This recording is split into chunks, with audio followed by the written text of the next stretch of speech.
தர்மர் அண்ணாமுக போல் தோன்றுகிறது. அந்த தர்மரை உன்னுடைய சபையானோ பாடிகூடாரத்தில் இருக்கிறார். வந்திருக்கக்கூடியவன் உன் சபையான் கர்ணன். மாமா தருமன் பாடிகூடாரத்தில் நான் நம்ப மாட்டேன். உன்னின் மகளே இவன் கர்ணன். யாருடைய மைதான்? மாமா உங்கள் வார்த்தையை நம்ப முடியவிடாது. திருப்புங்கள் பாடிகூடாரம்.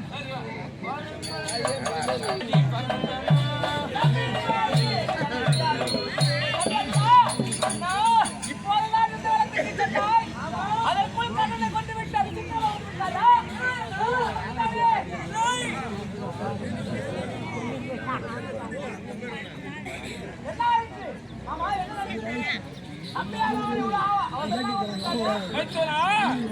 உன்னுடைய தம்பி அர்ஜுனன் கர்ணனை பார்த்து பயந்து வந்துட்டாயா?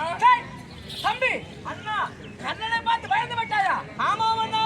அர்ஜுனா கர்ணனை பார்க்கின்ற சமயத்தில் உங்களுடைய திருவிண்ணம் போல் இருந்தது. அதனால் பழந்து நான் வந்து விட்டேன்.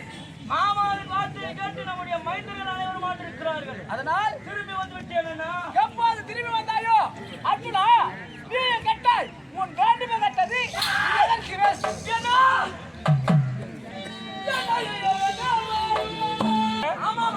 அந்த இடத்திலே உன்னுடைய தமையன் தர்மன் மீது பாலமுறையாக செய்ய மாமா என்னை இழந்தது மட்டுமல்லாமல் என் காண்டிபத்தை இழந்தான் என்னுடைய அண்ணன் தருமன். இந்த காண்டிபம் நான் வாங்கும் போது என்ன சபதம் வைத்தேன்? தமிழனாக இருந்தாலும் சரி, என் உடன் பிறந்த அண்ணனாக இருந்தாலும் சரி, யாராக இருந்தாலும் இந்த வில்லை எவன் நிகழ்ந்து பேசுகிறானோ அவனை அந்த சடத்திலே மடிப்பேன் என்று சபதம் வைத்திருக்கிறேன். உன்னை சொல்லாத அடிச்சிருக்கிறேன். ஆமா அதற்கு பதிலுக்கு ஏன்னா ஒரு முள்ளாலதான் எடுக்கிறோம். பதிலுக்கு ஏதாவது ஒரு சின்ன சொல்லா சொல்லிடு. சின்ன சொல்லுதானே அண்ணா நீ சூதன் அல்லவா? ஹரிஹரி கோவிந்தா. நீ சூதன் அல்லவா? ஹரிஹரி கோவிந்தா. சூதன் அல்லவா? என்ன இது அண்ணா? நீ சூதன் அல்லவா என்று சொல்லுகின்றாரே. ஒரு நேரத்திலே சூதாடின உண்மைதான். ஆனால் அண்ணா நீ என்று சொல்லுகின்றான். நீ என்ற சொல் ஒருவனை கொன்ற பாவமாகிறது. எப்போது என் தம்பியை நீ என்று சொல்லிவிட்டானோ இனிமேல் இந்த நாட்டில் அழைக்க போவதில்லை. இப்போதே காண விரும்புகின்றேன். நீ செல்வதோ காணகம். மறுமுறை உன்னை நான் பார்க்க முடியுமா? பார்த்தா எனக்கு என்ன பார்க்கல. இல்ல எனக்கு ஒரு சந்தேகம். என்ன? முன்பொரு நேரம் ராமாயணத்தில் ஒரு நட்புடைய காக்கா தன்னுடைய கதை சொல்லி இருக்கிற இருவருமாக சேர்த்து பயிட்டு வந்தான். ஆமா அந்த கதையை கொஞ்சம் சொல்லிட்டு போறியா? எந்த நேரத்துல கதை கேட்கறீங்க? மறுபடியும் பார்க்க முடியுமா? அதனால அது சொல்லிக்கிட்டே போ. அப்படியா? நான் கேட்டுட்டே வரேன். சரி மாமா ராமராகப்பட்டவர் சீதையோட வனத்துக்கு வந்தார் அல்லவா? கண்டகாரன் எவனும் அப்படி வனத்தில் வரும்போது சீதை அம்மன் ஜடாகத்திலே குளித்துக் கொண்டிருந்தார்கள். ஜடாகத்தில் நீராடும் போது அப்போது காந்தாசோனாகப்பட்டவர் பறந்து கொண்டிருந்தான். அதனுடைய சீதை அம்மன் சனத்தை பார்த்தான் பார். அது மாங்காடி என்று அதை குத்த வந்தான். களி என்று குத்த முயன்றான். உடனே ராமபிரான கோபம் இருந்தது. ஆமா கீழே இருந்த புல்லை எடுத்து பில்லாக தொடுத்து அவன் மீது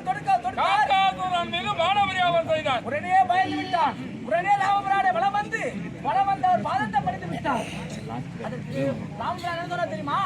ஆசீர்வாதம் ஆசீர்வாதம் ஆசீர்வாதம் என்னை மன்னித்து விடுங்கள் அண்ணா. மாமா இதுக்குதான் காக்காதுரம் கதை கேட்டியாங்க சொல்லுவார்கள். ஏதோ ஒரு தண்ணி தவறு செய்து விட்டார். தெரியாமல் செய்து விட்டேன் என்னை மன்னித்து விடுங்கள். அப்படி எழுந்துடா. இப்ப என் மீது வந்ததெல்லாம் கோபம் வந்தது. அந்த கண்ணனை தர்மன் என்று நினைத்து என் மீது வந்த கோபத்தை அவன் மீது காட்டி அவனை கொன்று விட்டு வந்து விடு. நீங்கள் சென்று வாருங்கள். காத்துக் கொண்டிருக்கிறேன்.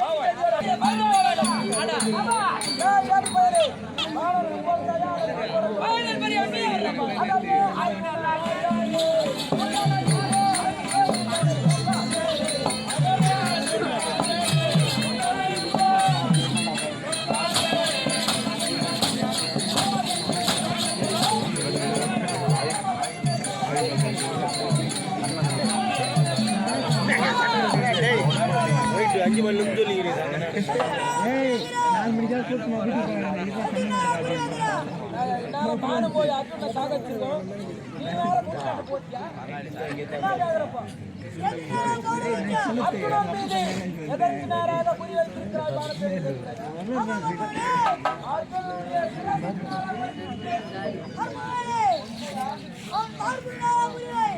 ஏன் மார்பினாரா குறி வைக்க சொல்றேன்? அருகாமையில் கண்ணன் இருக்கிறான்.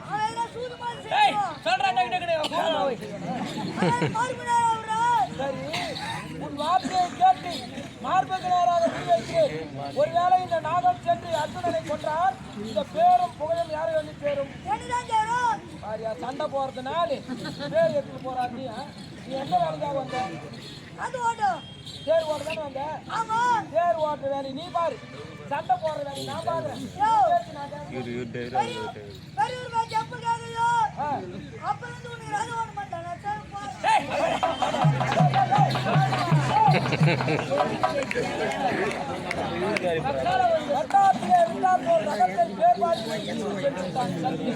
போனால் போகட்டும்.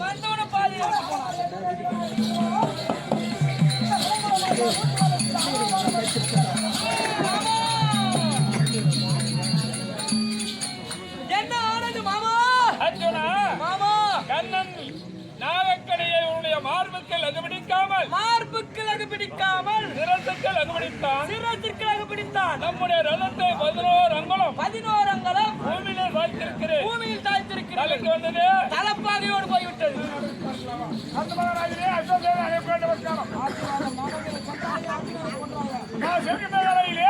அருகாமல் கண்டபரால் பேர்கட்ட 11 பூமியிலாக்கப்படினால் அவன் தலப்பா எங்களுக்கு தவிர அவன் சிறை கிடைக்கவில்லை. நீ மறுமுறை விட்டையானால் எங்களுடன் கொண்டு வருகிறேன். என்னை பிடி. அதுதான் முடியாது.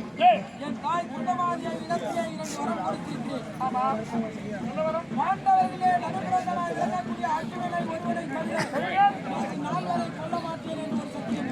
ஆமா, நாகாஸ்திரத்தை அர்ஜுனன் மீது ஒரு முறைக்கு மேல் மறுமுறை விடமாட்டேன் என்று 2 வரம் தந்திருக்கிறேன். ஆகையால் உன்னை பணம்